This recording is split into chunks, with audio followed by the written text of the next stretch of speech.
গাঙ্গুলি আর তার দাদা আমাদের হেমুদা, ভালো নামটা কি ছিল? হিমাদ্রি গাঙ্গুলি। হিমাদ্রি গাঙ্গুলি।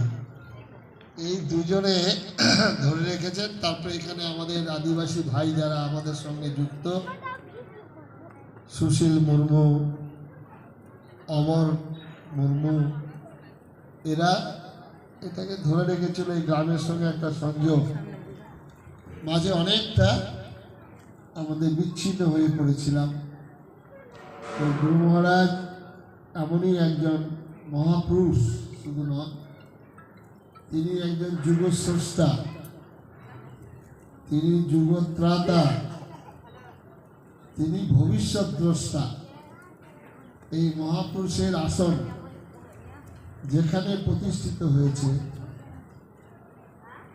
1 বছর নয়, 2 বছর নয়, 3 বছর, 4 বছর, 5 বছর, 10 বছর, 15 বছর, 20 বছর, 25 বছর পর সেই জায়গায় কিছু না কিছু হবেই। এটা আমাদের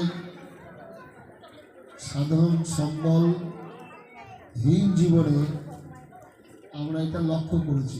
এবং গুরু মহারাজ বলেছেন, প্রণবানন্দজি মহারাজ, আমার আসন যেখানে প্রতিষ্ঠিত হবে 12 হাত মাটি তলায় শুদ্ধ হয়ে যাবে। আজকে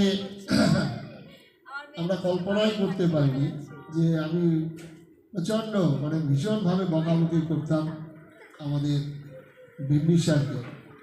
বকাবকি ভালো ভাষায় বকাবকি, কিন্তু আরেকটা খারাপ ভাষা গালাগালি। গালাগালি আরও খারাপ ভাষা আছে, কিনা বলেছে ভীষণ স্নেহে। চিত্রটা আসুন।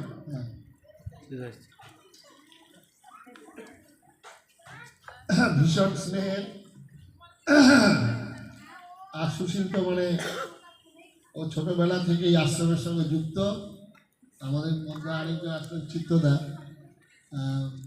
এই মণিগ্রামের সঙ্গে নানা রকমভাবে কাকতালীয়ভাবে যুক্ত হয়ে আছি আমরা।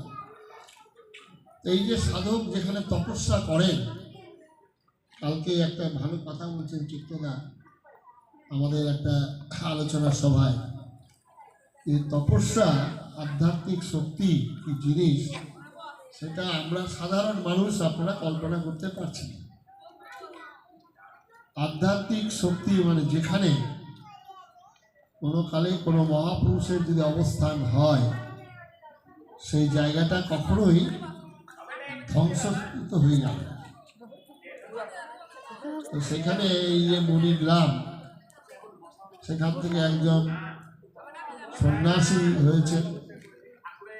সন্ন্যাসী হওয়া তাদের সমস্ত বংশের কুলের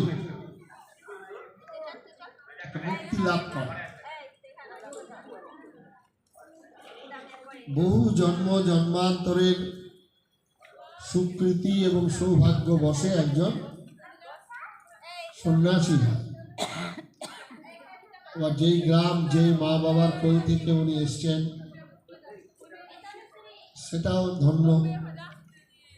তারপর থেকেই প্রচেষ্টা সনাতনানন্দ স্বামীজি করে গেলেন। আমি বলতাম যে কি করলেন, না জায়গা দেখলো, না কাগজপত্র দেখলো, দিয়ে একটা আমাদেরকে বিপদের জায়গায় ফেলে দিয়েছে।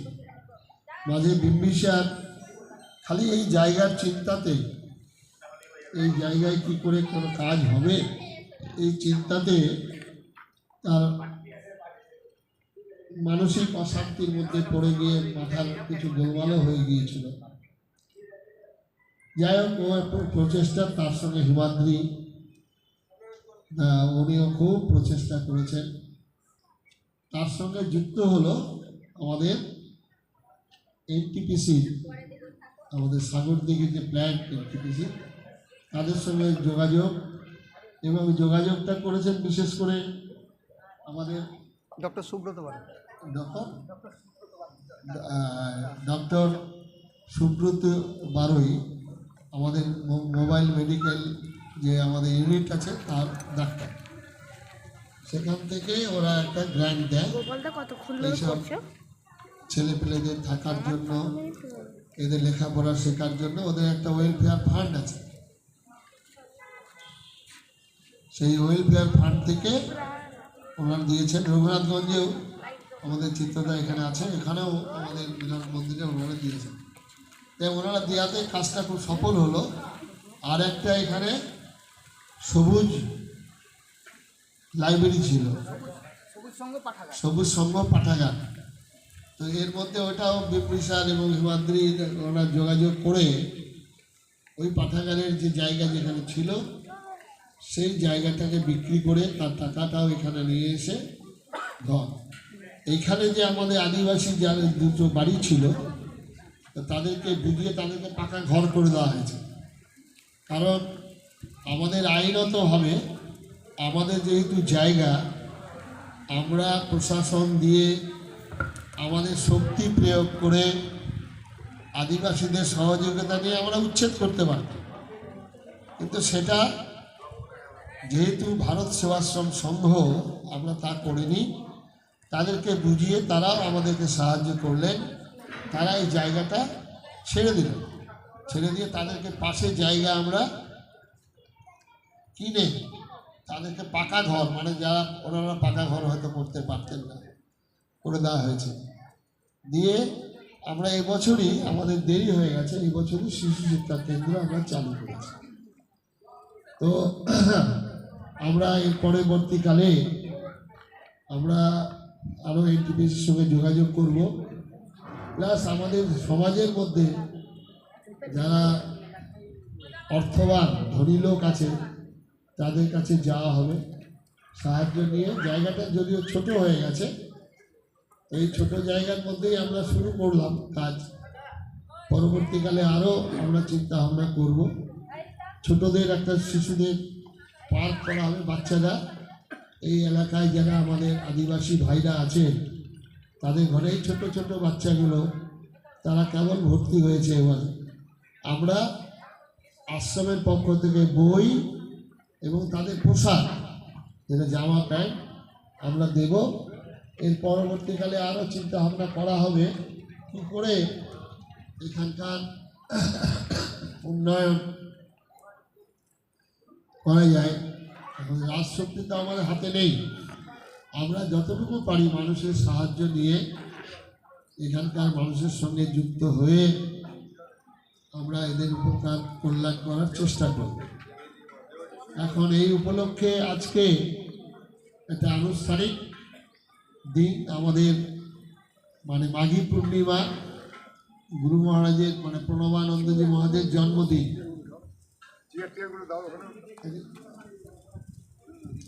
আর ব্রেঞ্চ নাই একটু পরে যাচ্ছে, এদিকে আসেন, এখানে বসেন। আর ব্রেঞ্চ নাই ক্লাসে, স্কুলে ঘরে ব্রেঞ্চ আছে থাক, আপনার হ্যাঁ। আবার আমরা হ্যাঁ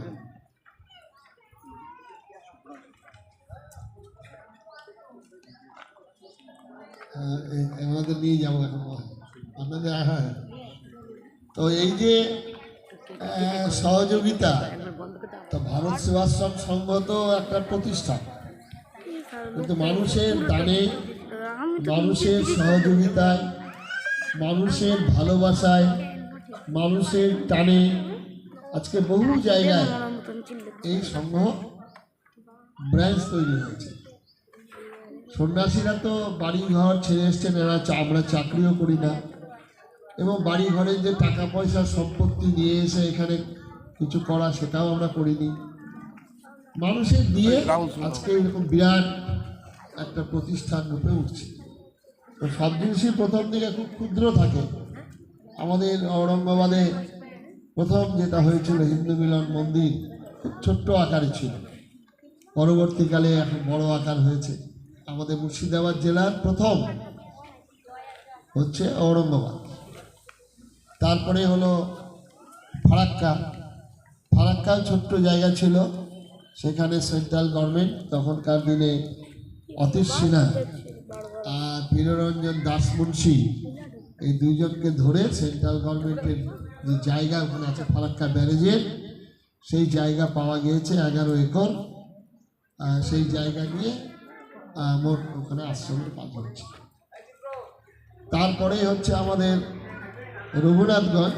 তো রঘুনাথগঞ্জের তখনকার দিনে যারা ছিলেন ওখানকার প্রবীণ লোকেরা, এনার বাবা ছিল, তারপরে নীলু ঘোষাল ছিল, তারপরে আমাদের চক্রবর্তী মাস্টারমশাই, আমাদের হাই স্কুলের রঘুনাথগঞ্জ হাই স্কুলের মাস্টারমশাই মৃগাঙ্ক বাবু ছিলেন। তো এইরকমভাবে তারপরে সেখানে আমাদের আশ্রম মিলন মন্দির হয়েছে। তারপরে হয়েছে বেলডাঙ্গা। বেলডাঙ্গাটা একটা ব্রহ্মচর্য আশ্রম ছিল, মানে দ্বারিকানাথ দেব তপস্বী। এই যে বললাম সাধক তপস্যা করলে, দ্বারিকানাথ দেব তপস্বী একজন সিদ্ধ সাধক ছিলেন। ও সাধক ওই দ্বারিকানাথ দেব তপস্বী, সেই জায়গাটা তখন ছিল 2 বিঘা 25 ডেসিমিটার বেলডাঙ্গা। তো তখনকার ওই জায়গাতে উনি আসতেন এবং গঙ্গাসাগর ফেরত অনেক সাধু সন্ন্যাসীরা আসতেন।